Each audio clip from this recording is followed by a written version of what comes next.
80 साल, बस 80 साल और फिर डूब जाएंगे भारत के 12 शहर। जी हाँ, सांसें थाम लीजिए क्योंकि जल प्रलय आ रहा है। मुंबई कोचीन के साथ बह जाएंगे कई शहर, और ये कोई अनुमान नहीं बल्कि नासा का ठोस दावा है। आखिर नासा ऐसा दावा क्यों कर रहा है? कितनी सच्चाई है इन दावों में, और आखिर ऐसा क्यों हो रहा है? अगर आपके दिमाग में ये सवाल चल रहे हैं तो वीडियो को बिना स्किप किए पूरा देखिए, तभी आपको आपके सारे सवालों के जवाब मिल पाएंगे। आईपीसीसी की एक रिपोर्ट में कहा गया है कि साल 2100 तक दुनिया का तापमान काफी बढ़ जाएगा। भविष्य में लोगों को बहुत तेज गर्मी का सामना करना पड़ेगा। कार्बन उत्सर्जन, कार्बन एमिशन और पोल्यूशन नहीं रोका गया तो तापमान में औसत 4.4 डिग्री सेल्सियस की बढ़ोतरी होगी। अगले 2 दशक में तापमान 1.5 डिग्री सेल्सियस तक बढ़ सकता है। जब इस तेजी से पारा चढ़ेगा तो ग्लेशियर्स भी पिघलेंगे, जिनका पानी मैदानी और समुद्री इलाकों में तबाही लेकर आ सकता है। आईपीसीसी यानी कि inter governmental panel on climate change, इस पैनल में दुनिया भर के वैज्ञानिक जुड़े हुए हैं। यह पैनल मौसम में हो रहे बदलाव और इनके इफेक्ट्स के बारे में रिपोर्ट जारी करता है। इस बार इस पैनल ने अपनी 6ठी रिपोर्ट जारी की है, जिसे AR6 नाम दिया गया है। इस बार इस रिपोर्ट का बेसिस है फिजिकल साइंस। इस रिपोर्ट को बनाने के लिए लगभग 14,000 रिसर्च पेपर्स को पढ़ा गया और लगभग 235 वैज्ञानिकों ने मिलकर इस रिपोर्ट को तैयार किया। रिपोर्ट्स के लिए 185 देशों से डेटा कलेक्ट किया गया। इस संस्था की रिपोर्ट को पूरी दुनिया में काफी अहमियत दी जाती है, यहाँ तक कि इस संस्था को नोबेल प्राइज भी मिल चुका है। यह पैनल यूनाइटेड नेशन के अंतर्गत काम करता है। इसके द्वारा बनाई गई इस रिपोर्ट को आधार मानकर नासा ने एक ऐसा टूल डेवलप किया है जो कि समुद्र लेवल को कैलकुलेट करके ये बताता है कि कौन सा शहर कितने समय में पानी में समा जाएगा या फिर बर्फ से ढक जाएगा। इस टूल के रिजल्ट्स के हिसाब से करीब 80 साल बाद यानी कि साल 2100 तक भारत के 12 तटीय शहर समुद्री जल स्तर बढ़ने से करीब 3 फीट पानी में चले जाएंगे। ये शहर हैं ओखा, मोरमुगांव, कांडला, भावनगर, विशाखापट्टनम, मुंबई, मैंगलोर, चेन्नई, तूतीकोरन और कोच्चि पारादीप। इसके अलावा पश्चिम बंगाल का कीडरोपोर भी आधा फीट पानी में डूब जाएगा। आप इस टूल को नासा की वेबसाइट पर भी देख सकते हैं दोस्तों, और यह दावा कितना सच है इसका एक उदाहरण हम आपको अभी बता देते हैं। देखिए, ये जो मंदिर आपको दिखाई दे रहा है स्क्रीन पर, यह उड़ीसा के पंचबुराई मंदिर का वीडियो है, जो कि समंदर के जल स्तर के बढ़ने की वजह से धीरे धीरे नष्ट हो रहा है। यह मंदिर समुद्र के तट पर बना हुआ है और समुद्र का पानी वापस लौट जाने के बाद भी देखिए कैसे इस मंदिर की दीवारें आधी जमीन में धंस चुकी है। आपको बता दें, ये बाढ़ का पानी नहीं, ये समंदर का पानी है जो लगातार बढ़ रहा है। इस वीडियो को देखकर आप समझ सकते हैं कि समुद्र का लेवल अभी भी बढ़ रहा है, और अगर यही हाल रहा तो वर्ष 2100 आते समुद्र का लेवल 2.5 से 3 फीट तक बढ़ जाएगा और 2150 तक ये लेवल 5 फीट तक बढ़ जाएगा। तो ऐसे मॉरिशस और थाईलैंड जैसे देश जो कि समंदर के किनारों पर ही बसे हैं, वो पूरी तरह समंदर में समा जाएंगे। ये सब होगा धरती का तापमान बढ़ने की वजह से, और हालात इतने खराब होंगे कि हो सकता है कि वर्ष 2100 तक दुनिया का तापमान सामान्य तापमान से 2 से 2.5 डिग्री तक बढ़ जाए।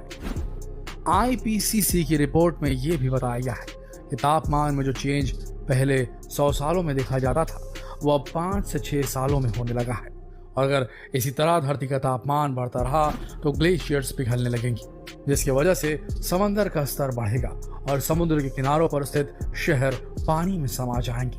कुछ दिन पहले चीन में आने वाली भयंकर बाढ़, कनाडा का लगातार बढ़ता तापमान, अमेरिका में समय से पहले होने वाली बर्फबारी, ये कुछ निशानियां हैं जो खतरे का संकेत दे रही हैं कि सब कुछ ठीक नहीं है।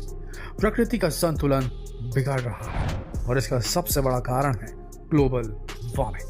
ग्रीन हाउस गैस, जिनमें सबसे खास है CFC, जिसे क्लोरोफ्लोरोकार्बन भी कहते हैं। इनमें कार्बन डाइऑक्साइड है, मीथेन है, नाइट्रस ऑक्साइड है और भाप है, वाष्प है। इनकी वजह से पृथ्वी के एवरेज सरफेस तापमान में होने वाली बढ़ोतरी को ग्लोबल वार्मिंग कहा जा रहा है। जब फॉसिल फ्यूल्स के जलने से कार्बन डाइऑक्साइड निकलता है या फिर पेड़ों की कटाई की जाती है तो ग्रीन हाउस इफेक्ट पृथ्वी की गर्मी को इससे बाहर जाने नहीं देता और सारी गर्मी यहीं पर बंद कर रह जाती है, जिससे इसका तापमान बढ़ता जाता है। ग्लोबल वार्मिंग की समस्या मुख्य रूप से एटमॉस्फेयर में बहुत अधिक कार्बन डाइऑक्साइड की वजह से होती है, जो हमारे ग्रह से हीट को बाहर नहीं जाने देती। एक चादर की तरह बन जाती है जिसके अंदर सारी गर्मी फंस कर रह जाती है और पृथ्वी से बाहर नहीं जा पाती। इसकी वजह से औसतन तापमान में बढ़ोतरी होती जाती है।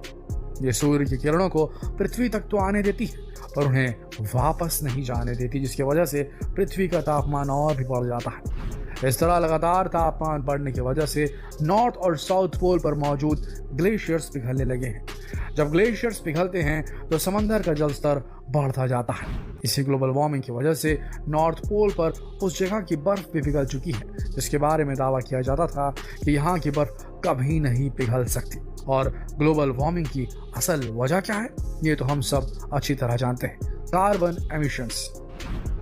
फिर चाहे वो फ्यूल जलाने से हो या फिर जंगल काटने से या फिर बढ़ता हुआ इंडस्ट्रियलाइजेशन। आईपीसीसी ने अपनी रिपोर्ट में बताया कि CO2 की कंसंट्रेशन 2 मिलियन सालों में अब सबसे ज्यादा है।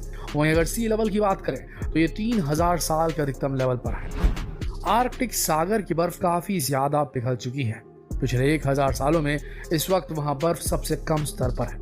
और अगर बात करें ग्लेशियर्स की तो अब नए ग्लेशियर्स बन ही नहीं रहे हैं, बल्कि जो हैं वो पिघल रहे हैं। और ये सभी बातें इशारा करती हैं कि हमें आईपीसीसी की रिपोर्ट पर सीरियसली गौर करना होगा, वरना परिणाम भयानक हो सकते हैं। ग्लोबल वार्मिंग को कम करने के लिए दुनिया के सभी देशों को मिलकर काम करना होगा। कार्बन एमिशन की लिमिट तय करनी होगी और ज्यादा से ज्यादा पेड़ लगाने पर जोर देना होगा। दोस्तों, ये केवल सरकार की जिम्मेदारी नहीं बल्कि इसमें सभी को अपना अपना रोल प्ले करना होगा, क्योंकि ये धरती हमारी है और इसे बचाना हमारा कर्तव्य है। हम भले ही बड़े लेवल पर कुछ ना कर पाएं पर लोगों को जागरूक करने का काम तो कर ही सकते हैं। कुछ छोटे छोटे उपाय करके नेचर को हील करने की पहल कर सकते हैं, जैसे ज़रूरत ना होने पर एसी, कूलर, फ्रिज का यूज़ ना करें, ज़्यादा से ज़्यादा पैदल चलें, साइकिल का यूज़ करें या फिर पब्लिक ट्रांसपोर्ट का यूज़ करें, पर्सनल गाड़ी चलाना थोड़ा कम करें, कचरे का सही तरह से निपटारा करें, पॉलिथीन का यूज कम करें, कागज कम से कम खर्च करें, इससे पेड़ काटे जाते हैं, पेड़ों से बनते कागज, तो कागज कम इस्तेमाल करेंगे तो पेड़ कम काटे जाएंगे।